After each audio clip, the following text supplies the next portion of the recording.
The story is told of a king in a kingdom. And in this kingdom, there was a huge mountain. And he made a proclamation. He said, anyone that can move this mountain from point A to point B, I'm going to give that person 1 million gold coins. I don't know about you. I'd sign up, maybe sign up my family, sign up twice.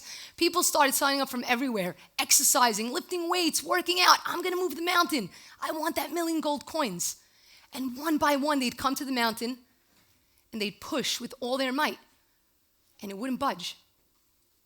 And this went on all day. And this went on all week. And this went on all month. Finally, one day, a little boy about this height walks on up to the mountain. And he just stands there. Everyone's wondering, what does this kid think he's going to do? You think you're going to move the mountain? Do you see how these big guys with these muscles are coming and trying to move it? You think you're going to move this mountain? And he doesn't say a word. And he stands there all day, and he stands there all week, and he stands there all month, and the anticipation is building. And they start telling him, get out of the way, kid. Let the real big tough guys try and move that mountain. When I was a 4-year-old kid, people called me a dreamer, but they didn't say it in the positive way. Oh, she's a dreamer. They're like, oh, yeah, she's a dreamer. But I had a dream of changing the world. I remember my dad tucking me into bed, and I always felt that there was something major, something really big that I was meant to do, bring people together, to help people see beyond the labels, beyond the boundaries, to be able to help people see the beauty that is within themselves and the beauty that's within others. I remember my brothers, as brothers normally do, making fun of me and singing the Michael Jackson song, Heal the World. They'd be like, heal the world. All right, Orly, you're going to heal the world. Little did I know that 20 plus years later, that dream would become a reality with an organization I started called Life Vest Inside that is simply geared towards empowering and uniting the world with kindness, helping people see just how amazing they are, the potential they have to impact positive change in the world, that each person is significant, that even though you're 1 in 7 billion, the number that matters the most is that you're one, that without you, something is just not complete. And so it made me start to think, how does a person go from taking a dream and turning it into a reality? And so 3 words came to mind: dream, believe, and trust. Well, the prerequisite to be able to dream is to actually believe that you have a purpose, that without you, something is incomplete. I remember during my 7 years of teaching, most transformative years of my life, I came into class one day, and I had with me a puzzle. And I asked these students a question. I said, who here likes to make puzzles? And a bunch of hands went up. And I said, all right, imagine if you had a 1,000-piece puzzle. And you put this puzzle together, and right at the end, there was one piece that was missing. Would you hang that puzzle proudly on your wall? And it was a resounding no. I said, really? You have 999 other pieces. You're not going to hang it up on your wall because you're missing one piece? They said, no. I said, how come? They said, because it's not complete. I said, exactly. Because think about a puzzle piece. Different shapes, different colors, but every single one the same size. Each one being just as important as the next. And I said to them, all right, here's what we're going to do. I want each and every one of you to come up with something small that you want to do to improve your life, to improve yourself, to improve your character. And it's got to be small. It's got to be a small goal that's attainable. Because very often we'll set these very large goals. We'll try at it. We won't be able to do it. And then we're like, oh, you see, I can't do it. It's got to be small so that you can use that positive energy, that momentum to propel you forward and make you continue to take those steps. And here's what we're going to do. After 2 weeks, we're going to reevaluate whether you're able to accomplish that goal or not. If not, you make it smaller. Doesn't matter how small. If you were, I'm going to give you a puzzle piece. And on the back of it, you're going to write your name, and you're going to put it into this bag. Once all the pieces are, distributed, we're going to put this puzzle together. So they were psyched. I was psyched. Couldn't wait. So we, passing out the pieces. A few months later, the puzzle pieces are all distributed. We're starting to put them together. I was putting it together with a couple of students after school. What happens? Guys, I'm not joking, and I did not do this on purpose. There was one piece missing, but it wasn't just any piece. It was the center piece of the puzzle. So what am I going to do when I go back to school? I sat, made a whole big deal. You can't put the puzzle up. One piece is missing. So I take it to go get framed, and I go to the guy and said, do me a favor, could you please frame this puzzle? He's like, there's a piece missing, by the way. I said, oh, really? I had no clue. Thanks a lot. He said, you want me to frame this puzzle? I said, what am I going to do? He said, I have a great idea. Why don't I take a piece of cardboard? I'll cut it out in this, this shape of that piece. We'll, get some paint. It'll be awesome. It'll be perfect. I said, wow, genius, do it. And I said, whoa, wait, hold on. Stop, don't do it. I said, why? He said, you see, I'm a firm believer that everything happens for a reason. Leave it. He said, you don't want me to leave this puzzle? I said, leave it. I come to school the next day with the puzzle framed, and I told him before I left, I said, I actually want you to put the glass on the back of the puzzle. It doesn't matter what the picture is anymore, but the names of all those children that signed it. And I came in, and I told them this story, and they said, Orly, there's a piece missing. I said, I know. I said, you know why that piece is missing? It's missing because that piece represents each and every one of you, a reminder to you that you matter, that you make a difference.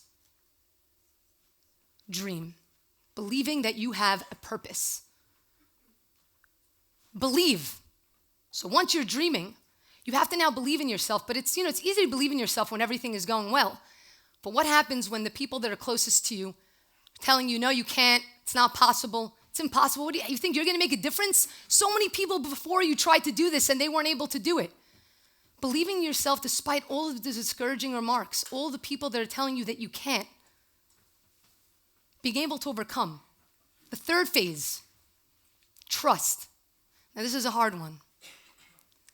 So you have your dream, you're believing in yourself, now comes this big obstacle, this big hurdle, this big bump in the road. And now you can use it as something that's going to tell you, you know what?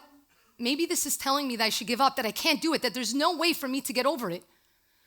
Or you can realize that that bump, that obstacle is there to help pull something out of you, to trust that it's there to pull something out of you that you never would have tapped into had that obstacle not have been there. To pull out a certain passion, a certain sense of perseverance. When I was a 15-year-old kid, I was, first of all, extremely shy. I would never be standing up in front of here, that's for sure. I wouldn't even raise my hand in class.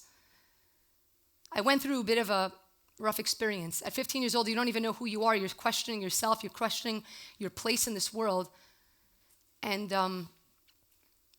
we had a fire in my house, and we lost everything. Everybody was okay, but it does something to you when you see your parents break down. These are the people that are strongest in your life. And it was one of those years where everything that could go wrong went wrong. And when you thought it couldn't get worse, it got worse. My dad lost his business, and one thing after the next continued to snowball. And when you see your parents break down, I didn't want to add more stress to them. I couldn't talk to my friends because they would just change the subject. I mean, they didn't know what to say to me. They were going through their own things. And so I left all these feelings bottled up inside. After all, I'm a believer, everything happens for a reason. I came to school the next day just making a joke about it. But it wasn't a joke. And one day I went to sleep, and I just didn't wake up the next morning. And I fell into a state of dark depression. Forget about believing in myself. I didn't even dream anymore. I didn't feel like I had a purpose, but it wasn't because of the house. You see, I was the kind of kid, even if I didn't know you, and yeah, I was shy. If somebody was absent from school, I was, taking notes for them, copying it on carbon paper, old school style. When I was home for those couple months, not one person came to visit. Not one person called to check up on me. And it sort of felt like, if I wasn't here tomorrow, would anybody even notice? Would anybody even care? I didn't want to go back to school. I wanted to quit school, and I got to a very dark place. I wanted to take my own life. I was forced to go back to school, but I wasn't the same kid. I didn't care about my grades. I didn't care about anything. I was that kid sitting in the corner, dressed in all black, writing morbid poetry. That was me. I was that kid. And then I remember one morning I woke up, and I was in the bathroom, and I was washing up, and I looked at myself in the mirror. I mean, I really looked at myself in the mirror. And the scariest thing happened. I didn't see that 4-year-old dreamer looking back at me. It was like someone stole her from me. It was like she was gone. I said, I can't let this happen. This can't be my end. No way. I have no idea how I'm going to get back to where I am. But I made a promise to myself, and it's a promise that has guided me to every single thing in my life. It's what guided me to my years teaching. It's what guided me to Life Vest Inside. It's what continues to guide me every single day and to whatever is going to come next. I promised myself that I would be there for people the way that I wished somebody would have been there for me. That I would see people the way that I wished somebody would have seen me. Over those next 2 years of high school, I was sort of walking alone. It's not easy to walk alone during those years of high school, but it afforded me the greatest opportunity in the world, something that we don't always get the opportunity to do. It gave me a chance to fall in love with me for me, not because I wanted to be a part of that crowd or that group, or I wanted that person to like me or think I was cool, but I only had myself. And then in my senior year of high school, another piece of my puzzle came into play. I was on a seminar with my school, and we were in a circle, and the teacher was talking about obstacles, and I did something I never, ever did before. I raised my hand, and I had something to contribute. But the craziest thing happened. My peers, kids that I was intimidated from, were actually listening to me. And crazier than that, after the session, coming up to me and asking me for advice. And then I found it. The more I gave, the more I healed. And the more I gave, the more I healed. And I became obsessed and in love with this concept and this idea of giving. And I became into my own. I started getting involved in every single thing I could possibly do. That led me into teaching. Because for me, teaching was being able to help to see those kids and to help them see the beauty in themselves. Because the moment that a person sees the beauty within themselves, seeing the beauty in others, guys, that's easy. I loved it. The concepts of kindness, compassion, and empathy, these were things that were happening in our classroom on an every single day basis. And then another piece of my puzzle, a flight that ended up changing the course of my life. I went on a plane, it was back in January 2007. I was going away with my family on winter vacation. We had a stopover. At the time, there was a young girl in my community, 6 years old, that was diagnosed with leukemia. I didn't know her personally, but everybody in the community were all praying for her and sending positive thoughts. And as I got off the plane to transfer, I was listening to my voice messages, and I heard the message that she just passed away. And I was absolutely devastated. But the first thing I thought about were my 7th grade students back at home. You see, they had lost a classmate of theirs only 3 years prior. And literally right before winter vacation, they started opening up to me about it for the very first time and asking questions that are not exactly easy to answer. Why do bad things happen to good people? How do you make order of the chaos? And I just started being able to get through to them. So what am I going to do when I get back home? I know that they're going to hear about this. We're all from the same community. How in the world am I going to be able to explain how something yet again so tragic and devastating happened? How do you find order in the chaos? How do you stay afloat in a world that sometimes seems to be pulling you downward? And I had tears in my eyes, and I got into the plane, and the stewardess sat me in a seat I wasn't supposed to be in. But again, like I said, I believe that everything happens for a reason. And I sit down, tears in my eyes. How do you stay afloat? And I look to my left, and I see a small sign that changed the course of my life. And it said on it, Life Vest Inside. And some of you are like, Orly, chill out. It says Life Vest Inside. You're on a plane. All right, relax. But the message I took was, what is a life vest? No matter how much you push down on it, it pops back up. And so the message I took was, Orly, your life vest, your ability to stay afloat in a world that sometimes seems to be pulling you downward. It's within you. It's through the kindness that you give to others and through the kindness that others give to you that we keep each other afloat in this world. Because we can't prevent the obstacles and the mishaps and the curveballs from coming our way. They're going to come, and they're going to come when we least expect it. But what we can do, what we have the power to do, what's in our ability to do, is to throw somebody a life vest, a lifeline of kindness. And even though they might still be surrounded by those waters, by those troubles, that little vest is the difference between life and death. It gives them the hope that everything is going to be able to be okay. When I got back, this was just an inspirational story I told to my students. We started doing a bunch of different projects, from acts of kindness cards, each with a different act, prompting them to perform the act and pass it on, reminding them that who they are is important, that they matter, that they are a piece of the puzzle. And then a couple of years down the road, during a discussion I had with them about pursuing their dreams, I myself, that 4-year-old kid, started dreaming even bigger. I thought I found the dream. I thought teaching was it. But I realized that it was a stepping stone to something even bigger. And I said, I want to be able to show people the ability that kindness has to go from one person to the next and truly transform them and give them that sense of meaning and purpose. Because guys, When we're engaged in active kindness and active giving, why do we feel good? Why do we feel good? Because we're catching a glimpse of our potential and being validated for the right reasons, as opposed to what society tells us should validate us. It doesn't matter how much money we have in our bank or how many friends we have or how many people like our Instagram picture. Happiness only can come from within you, and that's the power of kindness. And so I had a dream I said, imagine if I sat down and I wrote all different kindness experiences that I've went through. I had a background in film production, and summers are off from teaching, so I started writing them down, and I had, a zillion Post-it notes. It was like all on my wall. It was like a scene out of A Beautiful Mind, and I said, how awesome would it be if I show how one act of kindness goes from one to the next? And that summer, I shot Kindness Boomerang. It was a short film showing one act of kindness going from one person to the next, and boomeranging back to the person who set it into motion. I went back into teaching right after I shot this, a week after, but that 4-year-old kid was not satisfied. She was dreaming even bigger, and I did something that nobody ever thought I'd do. I told the school that I'd be taking the following year off. Nobody believed that. I was like the forever 8th grader, jumping around and the kids like crazy. I said, I have to see what would happen if I put my all into this. If I really believe in my dream, I gotta go for it, full force. And so I took that year off, put the film up online, had no clue how it would reach anybody. I had to YouTube a video of how to upload a video to YouTube. That was social media was not my thing. Little did I know that within a couple of months, over 100 million people would end up just stumbling upon it. And that it would inspire people from all around the world, messages coming in, text messages, voice messages, emails, Facebook messages, written messages from people from all over the world showing how it's changed their life, it's inspired them, it saved their life. Somebody that had tried to attempt to commit suicide, that it inspired them to patch up a relationship, that it inspired them to start an organization. There was one message that came in, and I literally carry this message with me, and there's so many of these, and it's from a man by the name of Frederick, and he wrote as follows. My name is Frederick, and I've been through many hard times in the past 8 months.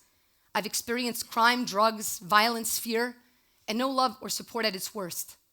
I may not look like a person who's been through that, but don't judge a book by its cover.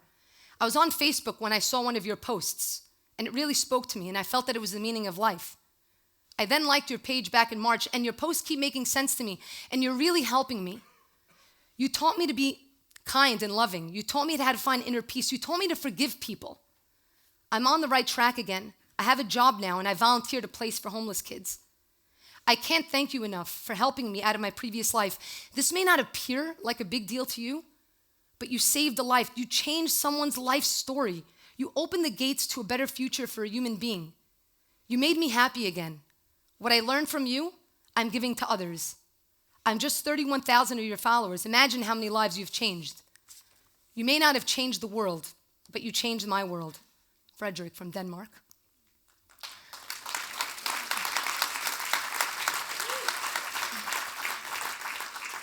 I think that Benjamin Disraeli really wrapped this up in a great way. He said, the greatest good you could do for another is not to share your riches, but to reveal to him his own. It's the small things, guys. It's a shift in perspective. The simple things that we can do that are attainable to us. I remember with the Acts of Kindness card I gave to one of my students, it said on it, hold a door open for someone. The next day they come into class, they're like, Orly, you're not going to believe what happened to me. I said, what? They said, everywhere I went, after you gave me that card, there was a door over there that needed to be open and a door over there. I said, by the way, those doors are there yesterday and the day before. You're just now starting to become aware of it because kindness is such a broad term, but when we look at the simple things, suddenly we start to see them popping up everywhere. So there he was, this young boy, standing by the mountain. It's been a month now, and the anticipation is building. And he takes one more look at it. He takes a step closer, and he goes into his back pocket, and he pulls out a shovel, and he puts it into the mountain. He goes over to point B, and he puts it down. And he goes back and forth, and back and forth, and back and forth. And he does this all day. And he does this all week. And he does this all month. But he moved his mountain. There is a very big mountain ahead of us. And I myself have a big mountain ahead of me. Changing the world is no small mountain. But I vow to not ever put down my shovel. To continue to move it. So I have a challenge for all of you guys. You guys ready for a challenge? I don't know about that. Maybe you're not ready. You guys ready? All right. Now we're ready. So each and every one of you outside, and I'm sure on your seats you may have found something called a catching kindness card. Basically, when you see somebody doing an act of kindness for someone else, not for you, because it's easy to see someone doing kindness for you, but when you see somebody doing an act of kindness for someone else, you pass them the card. Whether you have a card or you don't, you can do this. And on the back of it, it says, tag, you're it. You've just been caught in the act. Now it's your turn to keep your eyes peeled and catch someone else in the act of kindness. You see, because when we begin to start working the muscle of our eye to see goodness in the world, to see goodness within ourselves, that goodness and that kindness is going to continue to be reflected back at us, making us realize that anything is possible. Because kindness isn't just something we schedule within our day. It's not something we do. It's not like, yes, I do kindness on Mondays and Wednesdays, 4 to 6. If you miss me, please call my secretary. She can arrange for me to do that next week. Now, it's how we live. It's how we see people. Each and every person, whether it be the president of the company or the guy cleaning the building within that same company, each person matters. Each person makes a difference. You may be 1 in 7 billion, but now it's our opportunity, each and every one of us here, to go out there and be that one. Go back into your pocket, pull out that shovel that's right inside, because your life vest is inside of you, and start moving your mountain one shovelful at a time. Thank you.